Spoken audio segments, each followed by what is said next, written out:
हरदीप सिंह कत्ल मामले पर कनाडा ने भारत के सीनियर सिफारतकार को मुल्क से बेदखल कर दिया। कैनेडियन वजीर खारजा ने बताया कि पवन कुमार नामी सिफारतकार कनाडा में रॉ का सरबरा था। अब मोदी सरकार खिसियानी बिल्ली के रूप में सामने आ गई है।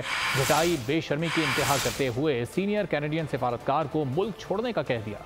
तो चोरी फिर ऊपर से सीना चोरी।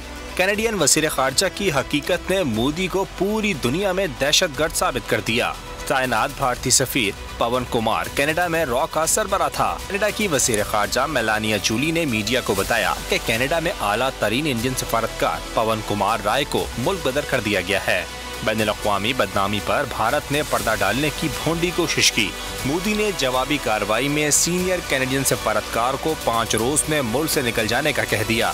कैनेडियन सिफारतकारों पर अंदरूनी मामलात में मुदाखलत का इल्जाम भी धर दिया। भारतीय वज़ारत खारजा ने दावा किया कैनेडियन सिफारतकार भारत मुखालिफ सरगर्मियों में भी मुलव्विस हैं।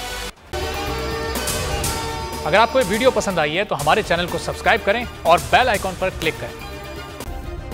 सब्सक्राइब करें और बेल दबाएं ताकि कोई खबर रह न जाए।